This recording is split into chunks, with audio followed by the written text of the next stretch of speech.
Benar. Sama apa namanya belokan itu.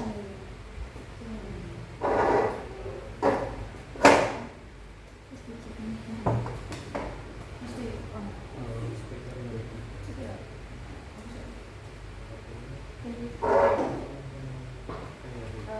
Baik, assalamualaikum warahmatullahi wabarakatuh. Pada kesempatan hari ini kami akan melakukan diskusi bersama terkait dengan perancangan modul ajar khusus di pengembangan kurikulum UBD atau biasa disebut Understand by Design, yang dikenal dengan nama WERTO. WERTO ini merupakan sebuah panduan yang dapat digunakan oleh guru ketika merancang sebuah modul ajar guna meningkatkan pemahaman peserta didik. Sebelum kita memulai diskusi pada kesempatan hari ini, izinkan kami memperkenalkan diri. Saya Anissa Maharani. Saya Ari Putri Haryanti. Saya Asyari Haryanti. Saya Nabati Nabati. Dan saya Satria Adrian. Baik, saat ini kami sudah bersama dengan Ibu Bina SPD selaku guru bahasa Inggris di SMA Negeri 5. Baik Ibu, pertanyaan pertama, ketika menyusun modul ajar, apakah tujuan dari pembelajaran tersebut?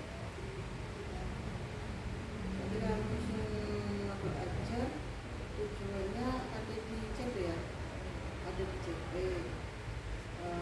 yang baru ya, pertama ya. Kemudian ada tujuan dari masing-masing elemen juga ada capaian, kan? Entah itu yang dari yang reading, speaking, listening, kemudian ada writing, itu ada masing-masing CP-nya sendiri. Lalu bagaimanakah posisi kemampuan peserta didik jika dilihat dari tujuan dan CP tersebut? Kalau dilihat dari siswanya sendiri, sebetulnya masih ada nggak spesifik gitu, karena yang sekarang itu yang CP secara umum itu yang baru itu kan nggak menyebutkan misalnya teks bahasa Inggrisnya disebutkan apa saja, disebutkan nggak sekarang. Kalau yang sebelumnya itu kan disebutkan ada procedure, ada narrative, ada report atau apa yang harus dipelajari di kelas masing-masing itu ada. Kalau sekarang kan nggak ada, cuma secara umum gitu, tinggal terserah itu tadi istilah merdeka, gurunya sendiri yang suruh mencari sumber belajarnya, kewajibannya sendiri, jadi menyesuaikan masing-masing sekolah. Jadi antar sekolah itu nggak ada yang sama membuat modul ajar. Yang jelas itu juga nggak boleh dicontoh dengan kelas lain atau sekolah lain, karena ya memang kan beda gitu ya, masing-masing sekolah punya hak untuk membuat apa. Contohnya ketika saya mau bikin handout di semester kemarin di kelas 11 itu saya udah bikin buku pegangan. Tapi ketika saya melihat LKS itu nggak ada yang sama, makanya saya nggak menggunakan LKS itu di tahun kemarin. Nah, karena sekarang ini saya melihat ribet daripada anaknya juga nggak punya handout, ya udah saya pakai LKS yang sekarang ini, pakai LKS, dan mungkin harganya juga nggak begitu mahal, terjangkau. Tapi kalau dari saya kan mereka harus nge-print segala lama ya, banyak materinya.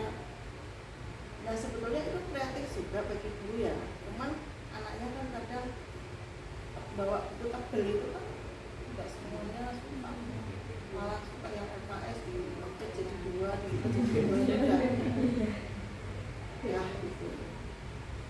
Sebenarnya alangkah baiknya nih, kalau saya sih mending gurunya menciptakan materinya itu sendiri. Lalu terkait tujuan pembelajaran yang diterangkan tadi, mengapa itu memilih tujuan pembelajaran? Memilih tujuan pembelajaran ya kalau memang materinya misalnya short story ya kan, naratif short story itu ya tujuan pembelajarannya kan ya menyesuaikan juga supaya siswa bisa menciptakan teks short story nah gitu, harus sesuai menciptakan atau menulis paragraf, bukan paragraf ya, menulis teks short story. Kalau report ya tujuannya sama, menciptakan teks report. Atau itu kalau writing ya, tapi kalau dialog ya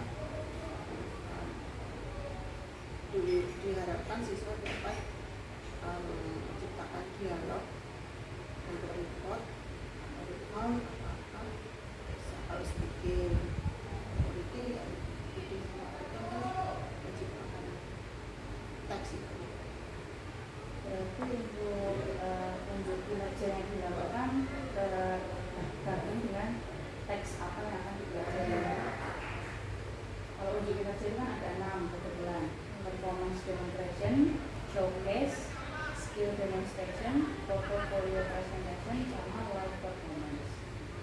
Jadi dari 6 itu sebetulnya tergantung dengan teks apa yang akan dipelajari oleh siswa, karena tidak ada buku sama lapan dulu. Lalu kriteria yang dinilai untuk dipahami dari Kalau itu ya mungkin contohnya kalau ini kriterianya ya mengisi ya, harus jelas, terus meaning, punya makna, mungkin ada conclusion ya, conclusionnya harus jelas, harus bikin kan harus ada gesture, itu ya gesture.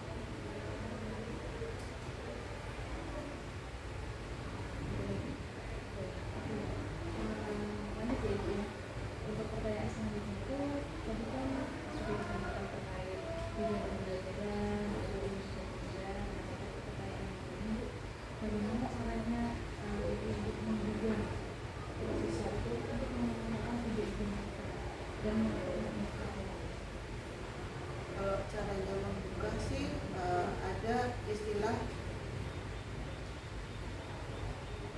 yang baru nih, mapping atau apa ya?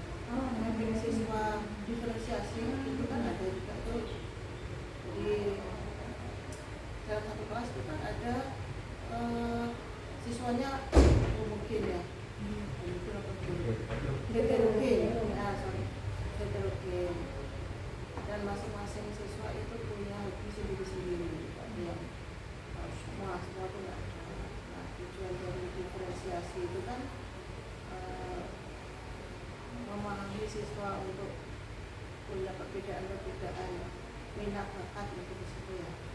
Nah, misalnya kita belajar deskriptif, teks deskriptif. Nah, kita harus disarankan untuk memilah-milah anak mana yang suka mendeskripsikan barang, apakah binatang, apakah tempat. Nah, kita beri choice mereka, beri pilihan, kemudian anaknya kamu suka yang mana, antara yang mendeskripsikan binatang, orang, atau tempat, atau apapun, ada yang lain di sekitar kita juga boleh. Tujuannya itu menghargai mereka dengan sukanya atau minatnya di mana dia. Jadi kita nggak harus belajar itu satu benda.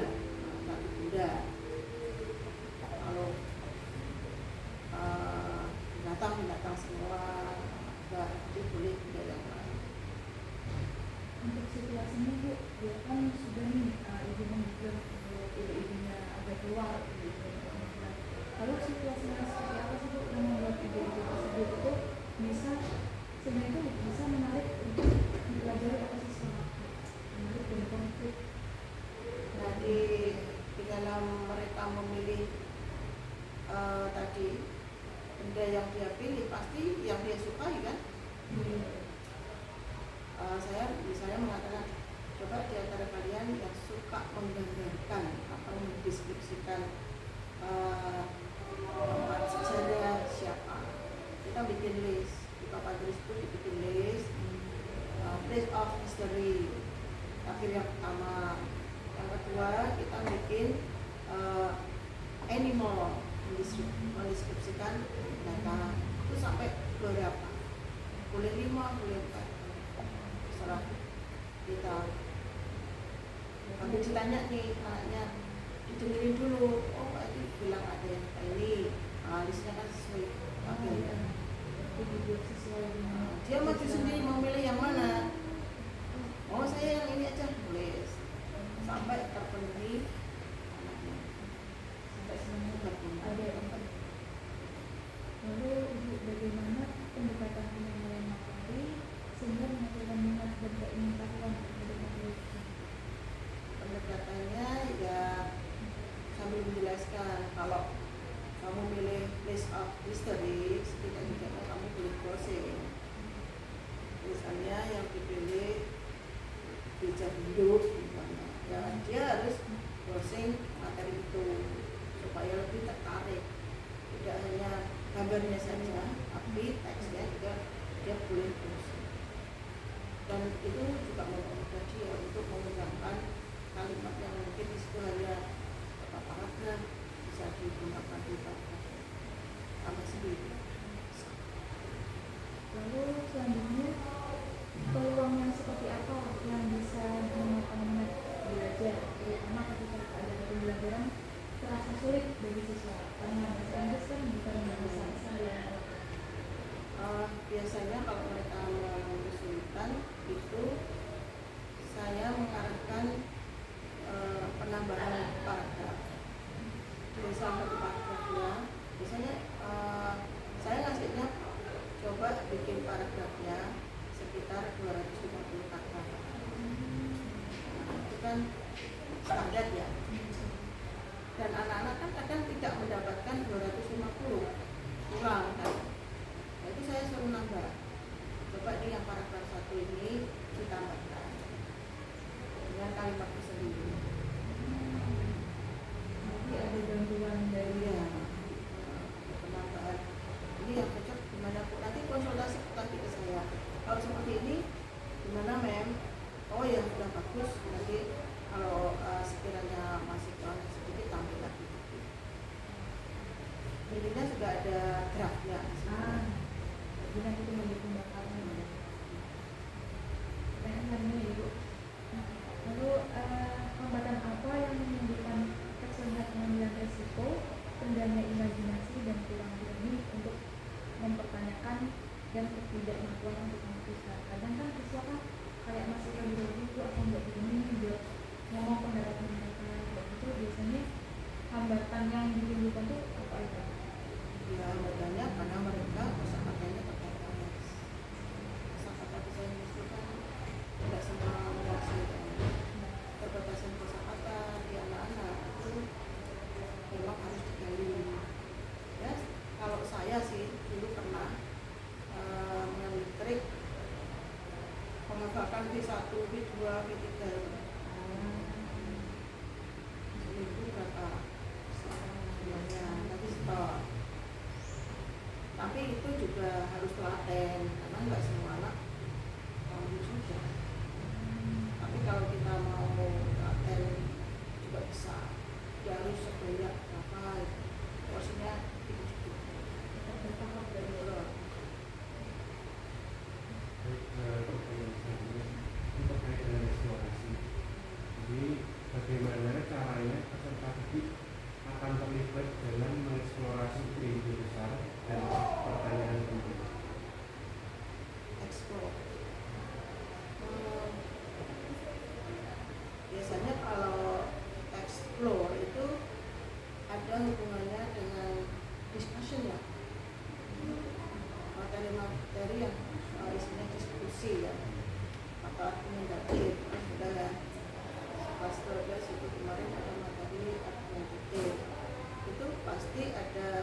mengeksplor kan itu dari materi yang diberikan, karena di situ ada yang harus disampaikan argumen kan. Nah, argumen itu kan ada yang setuju, ada yang tidak setuju, agree, disagree ya.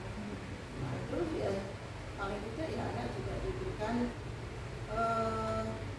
materi dulu ya, cara mengungkapkan setuju dulu seperti apa, ada dialog juga kan.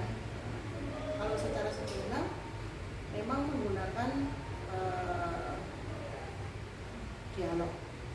Nah, dialog dulu yang sederhana, cara mengungkapkan setuju atau agree seperti apa, disagree nanti seperti apa, awalnya begitu. Nanti kalau di situ sudah paham, baru membuat teks yang isinya tentang argumentatif. Paragrafnya kan beda dengan dialog, ya. Dan nanti di situ kan ada grup ya, kelompok grup yang lebih besar dari dialog kan.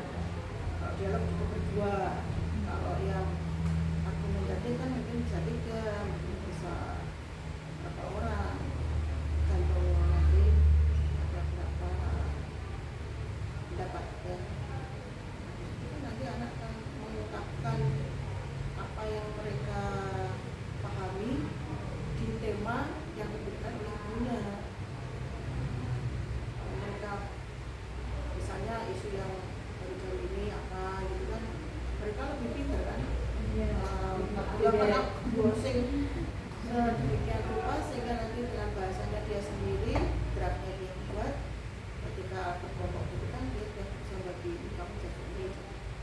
Kalau sini kelas sekolah sini ya itu udah jalan, nggak sulit lah. Kalau kelas 10 mungkin ya harus banyak bimbingan. Kalau kelas 11-12 sudah bisa jalan, karena sudah terbiasa belajarnya memang menggunakan kelompok diskusi. Jadi tahu tugasnya kelompok itu ngapain itu mereka udah paham. Baik, lalu pertanyaan selanjutnya, kegiatan belajarnya seperti apa? Atau kegiatan belajar apa untuk penampilan kemampuan puncak siswa?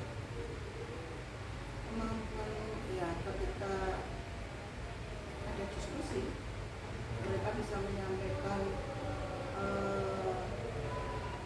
apa yang dibahas di tema itu, bisa explore satu-satu, menunjukkan kepemahaman mereka,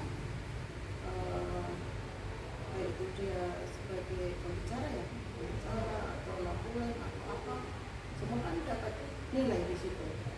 Kalau yang diem kan ya enggak. Dan biasanya pas, misalnya 4 orang atau 5 orang ya jatahnya kan pas, ini jadi ini kan. Udah fix, nah, semuanya ngomong, semuanya semua dapat nilai. Selanjutnya, pekerjaan rumah dan pengalaman di luar kelas apa yang diperlukan untuk memungkinkan peserta didik mengembangkan dan memperdalam pemahaman mereka tentang ide-ide pendidikan. Pekerjaan rumah dan itu pengalaman di luar kelas.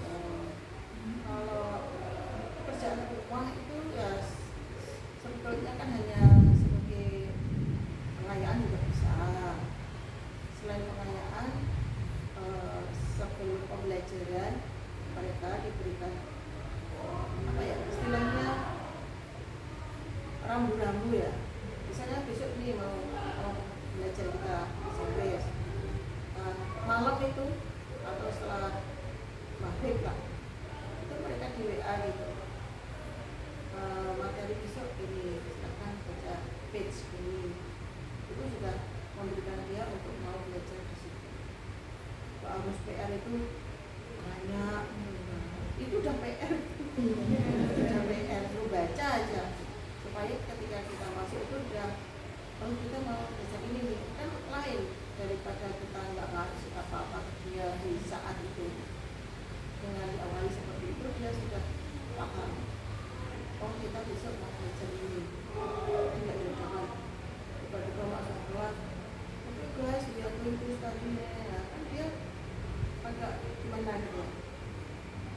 Nah, belum ada persiapan. Yang awalnya kan beda ketika mau masuk ini seperti saya kalau mau masuk briefing ya itu mesti saya ngasih tugas dulu di kelas WA dulu kan mau ikuti briefing pada jam itu kelas yang akan saya masuki mesti saya sapa dulu kok masih melihat masih jam segini kok belum selesai WA please study page materinya ini. Jadi ketika saya masuk perlaku mereka sudah baca sendiri sudah siap oh nanti bakal dijelasin ini jadi harus begitu saya tapi nggak tahu nggak yang lain apakah yo masuknya jam 8 selesai briefing saya juga nggak tahu itu kan trik kita sendiri cara kita mengatur anak saya nggak mana itu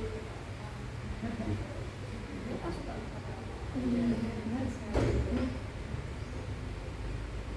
untuk pertanyaan selanjutnya ada 3 hal untuk pertama bagaimana itu membantu peserta didik untuk memulihkan kembali pemahaman mereka tentang ide-ide penting. cara memulai cara apa Itu memandu mereka memandu memulihkan kembali. memandu mengungkapkan ide penting mengungkapkan apa Memandu siswa untuk memikirkan kembali memikirkan pemahaman mereka. pemahaman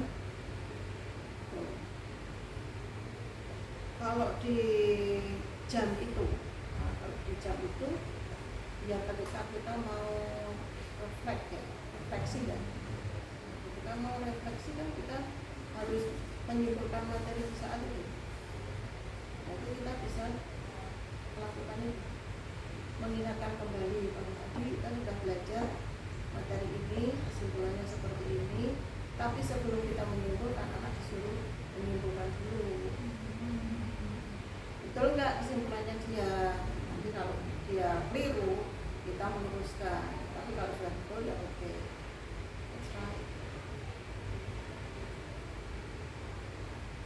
Selanjutnya yaitu bagaimana cara Bina meningkatkan hasil kerja atau produk siswa berdasarkan penilaian diri dan materi. Meningkatkan produk Meningkatkan hasil kinerja siswa hasil kinerja siswa produk melakukan presentasi mungkin itu. Ya. Ya kalau hubungannya dengan presentasi ya jelas ketika mereka mau presentasi materinya apa dulu kita cek biasanya pakai Canva ya presentasi itu nah kadang anak bikin Canva kan belum betul kan ada yang balik-balik atau apa nah kita pastikan ketika mau presentasi kita ikut ngecek apakah Canva-nya itu sudah betul terus yang mau disampaikan itu sudah betul jadi ketika presentasi fix itu mereka sudah nggak ada keliruan jadi menilainya pas betul bukan terus belum dicek kebenarannya kita nunggu mereka maju asal-asalan ya kan salah katanya jadi kalau menurut siswa itu sebelum presentasi kita ikut ngecek sehingga kita menilai dia itu mendapatkan nilai yang maksimal kan terus dia sudah presentasi mati-matian kita revisinya banyak ya kasihan sehingga kan nilainya 9 pastikan kita ikut di situ ikut menungguin ikut checking terakhir kalau belum siap ya nggak usah besok bisa harus hari ini kecuali kalau sudah diingatkan berkali-kali besok kamu presentasi sampai beberapa kali kok enggak, berarti ya udah itu hasil kamu, pilihan kamu, saya nggak bisa ngecek lagi karena punya list. Jadi harus tetap diganti seperti itu. Tapi nanti setelah presentasi itu apakah tetap ada umpan balik? Kalau umpan balik tetap ada kan, mungkin kekurangannya di situ apa tetap disampaikan. Tadi presentasinya udah bagus, tapi ada beberapa siswa yang kurang aktif atau mungkin ada yang tidak memahami materinya, sehingga kita ketika bicara mereka nggak bisa menyampaikan materi yang disampaikan. Umpan balik kan katanya begitu. Kalau sing lancar ya udah kata, oh udah bagus presentasinya, mau disebutkan nilainya juga boleh, oh nilainya seperti A, oh ini kamu kurangnya seperti ini, berarti kamu nilainya masih C, mau perbaikan apa enggak? Kalau mau perbaikan boleh masih nggak harus C ya C. Nah, jadi kita cara mendidik anak seperti itu, tidak harus nilai C. Syukur itu harus diusahakan A. Kalau masih ada waktu kenapa enggak? Jangan saklek. Jangan saklek. Kalau saya selama rapat itu belum jadi, kamu mau perbaikan berapa kali boleh. Saya kan belum jadi rapat, masih bisa dan masih ada.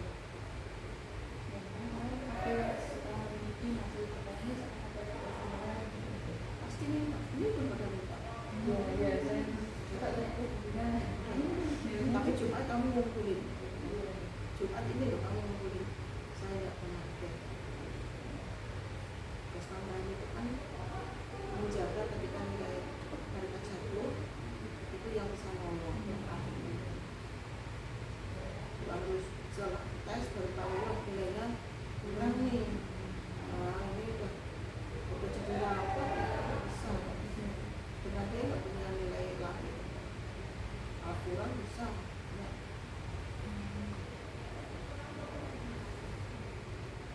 Ya, lalu selanjutnya mengenai bagaimana cara Bina untuk mendorong siswa untuk mengembangkan pembelajaran dan kinerja mereka. Cara Bina mendorong siswa untuk mengembangkan pembelajaran dan kinerja mereka. mendorong. Saya paham di kelas 12 karena saya ngajar dari kelas 11 ke 12, jadi agak lama kan. Kalau kelas 11 kan saya itu 1 semester, kelas 10-nya nggak ngajar, jadi nggak paham betul si A si B nya ini, belum paham betul karena masih 1 semester. Nah, yang kelas 12 saya paham, jadi anak si A si B itu kemampuannya seperti apa itu tahu. Misalnya yang biasanya nilainya B, itu dipaksa pun dia tetap B. Sampai batas akhir misalnya mengingatkan terus ini. Coba kamu nilai kamu kan sekian, ulangan kamu sekian, ini masih kurang. Kalau di rata-rata tidak bisa A. Coba kamu mengerjakan yang halaman ini. Misalnya dikasih kesempatan mengerjakan sesuatu tugas gitu. Nanti ketika diminta pun hasilnya yang nggak memuaskan, itu padahal kesempatan supaya nanti nilai kamu bisa nambah di yang lain. Mesti hasilnya begitu, terutama yang memang tidak A. Kalau yang sudah A, mudah untuk menyetir istilahnya dia mengerjakan dia karena kamu ada kekurangan di situ. Siap men, kata siap itu udah besok mesti jadi. Itu kalau saya paham sama anaknya itu tadi kelas 11 masih agak remang-remang karena waktu ngajarnya kan sedikit.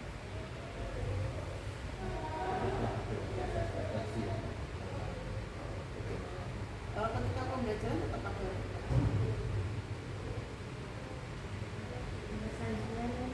bagaimana cara manajemen itu membimbing peserta didik dalam penilaian diri, evaluasi diri, dan penyesuaian sosialnya juga. Penilaian diri di siswa. Ya, kalau kelas 12 itu ya mungkin rata-rata ya. Ketika saya tahu dia nilainya tidak memuaskan, itu tetap saya langsung tanya, kok kamu nilainya seperti ini? Jadi gini, saya itu punya nilai raport semester yang lalu. Jadi di daftar nilai itu saya acuannya di semester yang lalu. Kalau setiap ulangannya itu dia jelek terus, maka acuan ini kan harus dipakai. Jangan sampai dia turun gitu. Kalau nggak punya acuan kan nggak ngerti. Ini besok mau dikasih atau memberi nilai berapa ini. Nah itu diseimbangkan. Syukur tetap sama, misalnya 85 ya 85, tidak boleh turun kecuali memang kebangetan. Nah itu, nah saya sebetulnya nggak begitu. Kamu harus dapat A. Nah itu, kamu harus dapat A. Saya mancingnya gitu. Tidak ada yang tidak mungkin. Semuanya itu bisa. Kalau kamu mau. Kadang kan nggak mau. Udah dikasih kesempatan, ini temannya pada minta tugas loh, tambahan. Tapi kamu kan nggak minta, kirim aja. Tapi saya mau ya mau minta. Bahkan ada yang sudah minta pun minta lagi. Karena pengen ini tetap cover naik. Nggak ada yang nggak mungkin. Kamu mau dapat A itu bisa. Jadi setiap kelas di awal pembelajaran kita harus menyampaikan trik kita, trik masing-masing guru itu disampaikan. Jadi nanti ketika kamu belajar di perjalanan, kok kamu nilainya begini, harus begini, udah sampaikan. Pertemuan awal itu sudah menyampaikan gitu. Saya akan memfasilitasi kalian ketika nilai kamu kurang dengan syarat mengerjakan tugas. Gitu. Tidak cuma-cuma gitu, tapi mengerjakan tugas dengan waktu yang tertentu. Itu sudah sejak awal. Tapi mintanya ya ini mepet ketika mau tes baru minta. Tadi saya nanya, kamu dari Bapak Ibu guru PPL dapat nilai berapa kali? Belum kan? Belum, karena ada yang belum kirim nilai kan? Belum. Satu pun. Iya, belum. Udah dibuka aja. Kan mungkin ada yang belum koreksi atau belum apa. Ya saya memang mengatakan belum. Dia juga belum. Memang kan belum saya. Dan saya waktu mendengar kesini kan baru beberapa hari istilahnya. Saya juga baru dapat berapa nilai kan. Yang kosong ya ada, yang sudah bagusnya ada. Bagaimana cara guna melibatkan peserta didik dalam evaluasi diri akhir untuk identifikasi diri, terus menetapkan tujuan di masa depannya, dan memiliki semangat belajar. Ya kalau anaknya paham ya, paham maksud kita tadi di awal itu saya sudah menyampaikan kalian itu mau nilai yang seperti apa? Nilai berkepala 8 atau nilai berkepala 7 atau berkepala 9. 9 pun harus gemuk tidak cuma 92 tapi harus gemuk.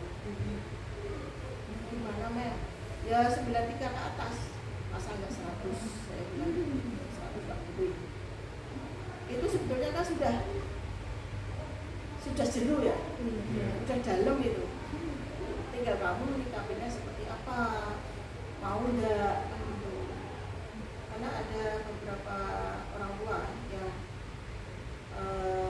menemui saya ketika kelas 12 itu menangis karena ada nilai di mapel itu tidak bisa naik dan di bawah 9 atau istilahnya ya kepala 8 atau 8 itu dari semester 1 kan mau nggak bisa.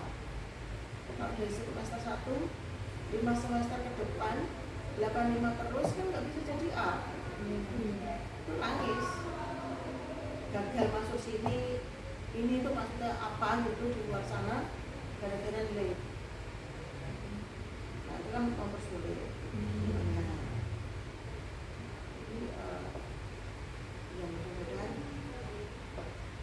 orangnya udah sadar mungkin nggak begitu cara menilainya ya. Jadi harus ada kenaikan walaupun satu angka. Kalau nggak sini tuh nggak ada sih sebetulnya yang sebetulnya nggak, cuman ya tetap ada satu. Pertanyaan ketiga ini sepertinya sudah terjawab di pertanyaan sebelumnya, yaitu bagaimana Ibu Dina itu membantu peserta didik untuk yang membutuhkan untuk penyempurnaan setelah pembelajaran yang tadi sudah disampaikan dengan pemberian tugas tambahan dan Jadi kalau pertanyaan selanjutnya itu ini mengenai mengorganisasi atau menata peserta didik. Yang pertama, Bu Dina kan sudah menjadi guru selama bertahun-tahun. Nah, pengalaman belajar apa yang menurut Bu Dina itu yang paling efektif untuk meningkatkan dan memperdalam pemahaman peserta didik? Efektif Ya, yang paling efektif. kalau ya sebetulnya tergantung siswa ya semuanya itu.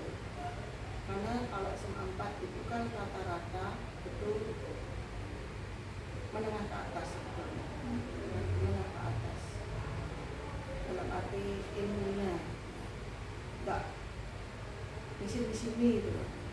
Karena kita di kota jadi agak ya dibanding yang pinggiran-pinggiran. Kalau masalah seperti itu tuh sebetulnya ya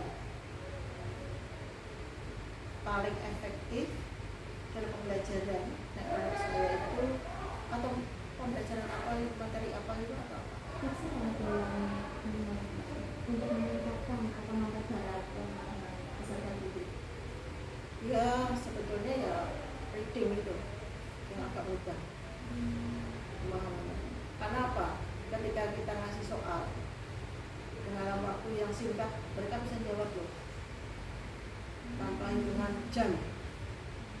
Misalnya ditanya what is the from the text we know that, nah itu we can conclude that, itu udah dalam waktu baca berapa menit mereka udah tahu. Padahal belum tentu mereka tahu satu-satu loh artinya. Karena itu udah kebiasaan mereka juga mungkin. Karena selain mereka belajar di sini, mereka juga ambil kursus di luar. Kebanyakan begitu. Ya kelas 12 terutama. Kelas 11 pun ya ada yang begitu. Jadi pemahaman mereka pertama reading sudah lumayan bagus dibanding yang writing agak sulit juga. Speakingnya harus hafal gitu. Kalau reading kan lihat sekilas begitu, ditanya apa di beberapa pertanyaan jawabannya hampir rata-rata betul ketika latihan-latihan itu soal. Yang selanjutnya biasanya kan ada terjadinya kesalahan di dalam kelas. Strategi apa yang dilakukan itu untuk mengurangi kemungkinan adanya kesalahpahaman antara guru dengan peserta didik? Kesalahpahaman dalam hal apa ya kalau dengan peserta didik biasanya? Mungkin contohnya bisa kalau misalnya melakukan pembelajaran secara yang benar itu misalnya melalui student center atau bisa juga strategi agar pembelajar itu lebih aktif, agar anak itu tidak ada kesalahpahaman untuk menerima instruksi. Nah, kalau salah instruksi itu biasanya karena anaknya nggak fokus, pegang HP, kita bicara, dia pegang HP terus, nggak tahu ngapain, karena ya itu tadi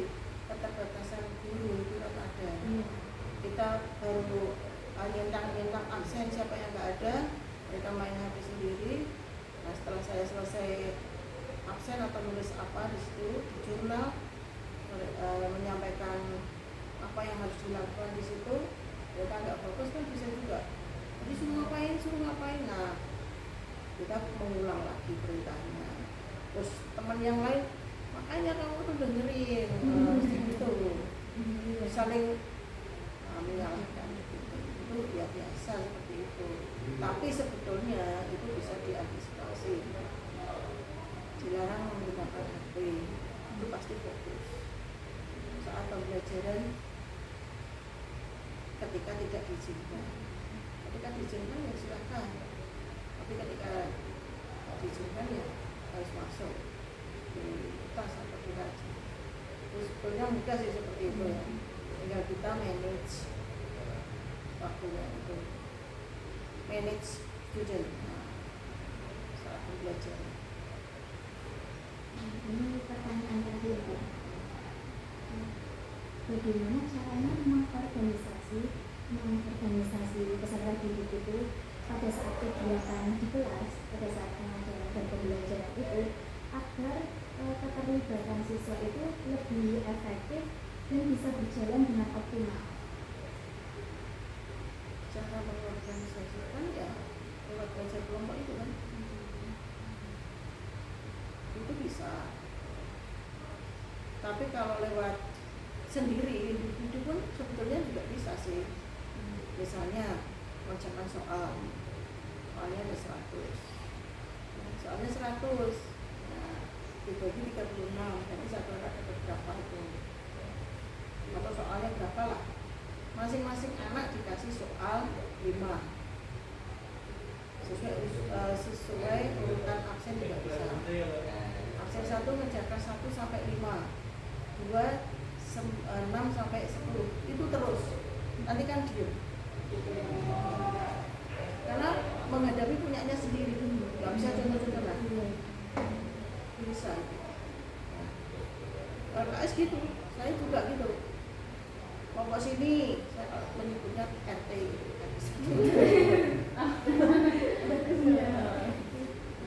Kelompok sini ngerjakan yang asesmen 1.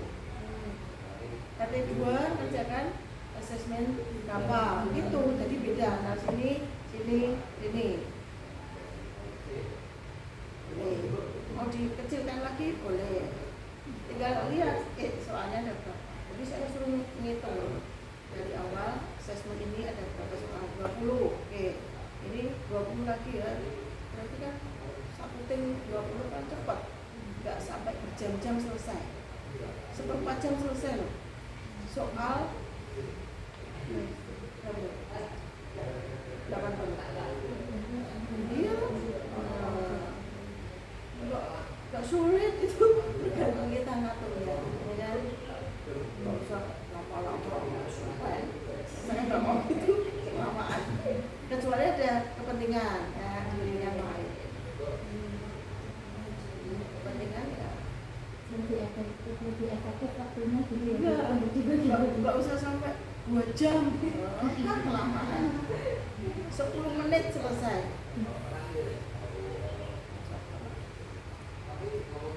Sebetulnya ada pertanyaan terakhir ya, terkait dengan minat ya. Sebenarnya tadi sudah sempat dibahas minat siswa lalu gaya belajar. Nah, bagaimana guna mengakomodasi berbagai kebutuhan perkembangan dulu gaya belajar, minat siswa, lalu ada juga kemampuan siswa itu tuh supaya sambil tetap menjaga arah pembelajaran pada tujuan cara mengakomodasi.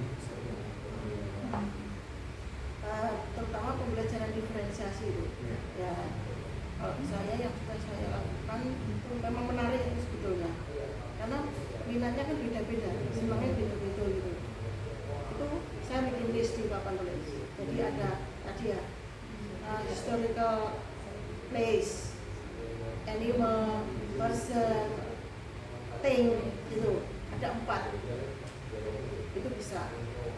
Nah ini yang menarik di kelas 12 yang tadi semester ini, itu ada wall magazine, ada book, ada satunya lagi video, jadi ada 3. Ini ada. Nah, ini di semua 4 kelas yang saya ajari. Jadi awalnya itu mereka saya tanya gini, kan bicara short story, kan? Short story.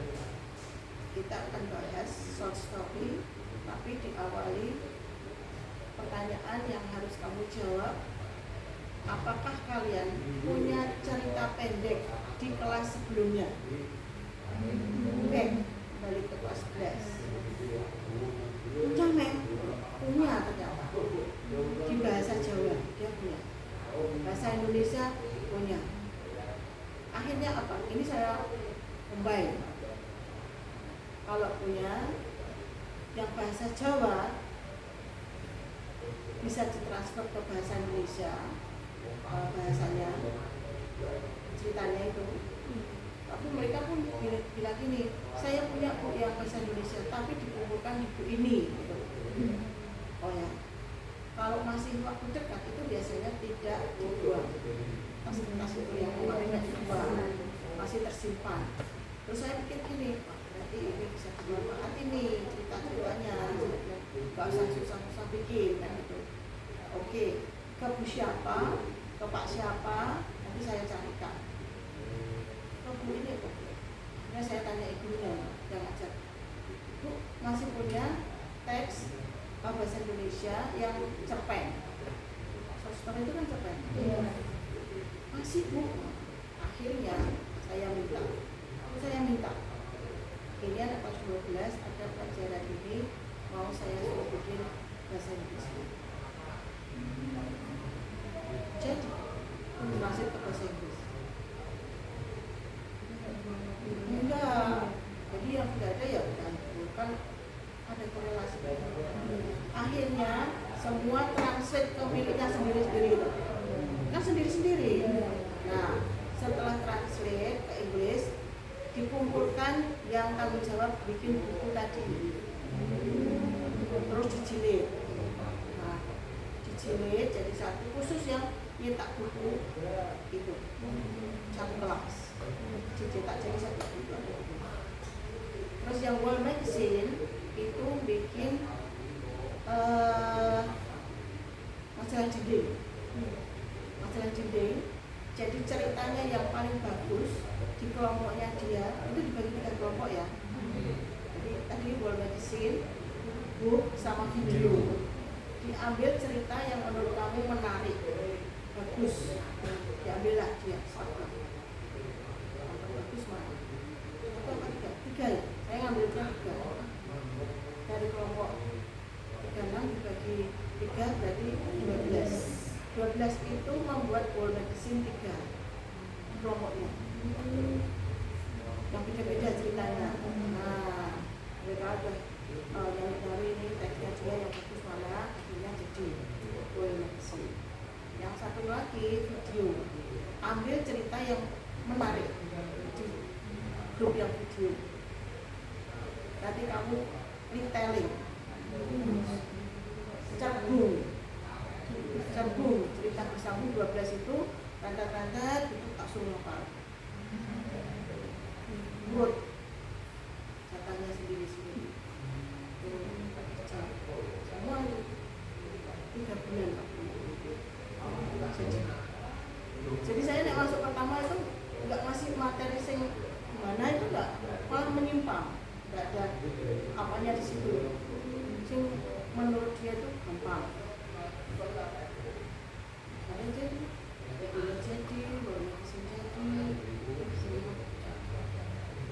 Bukunya harus dibikin ukurannya A4,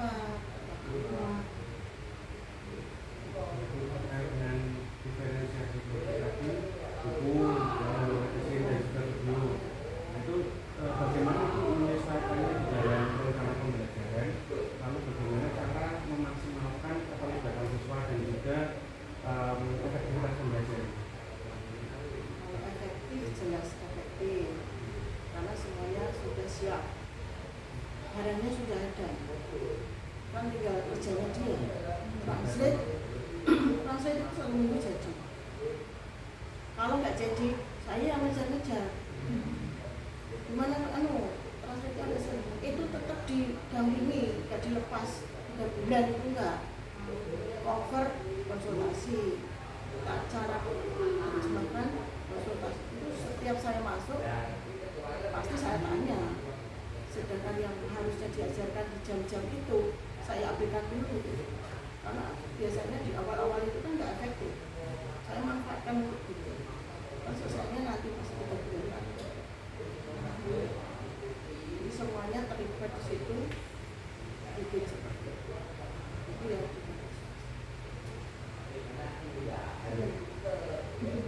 Terima kasih banyak atas waktunya, sudah memberikan kami waktu untuk berdiskusi, memberikan kami ilmu lagi atas pengalaman yang sudah bertahun-tahun sebagai guru bahasa Inggris. Sekian diskusi dari kami. Semoga ini bisa, semoga teman-teman bisa mendapatkan ilmu yang bermanfaat dari apa yang telah disampaikan oleh Bu Gina. Kami berharap wawancara ini dapat memberikan manfaat kepada teman-teman. Wassalamualaikum warahmatullahi wabarakatuh.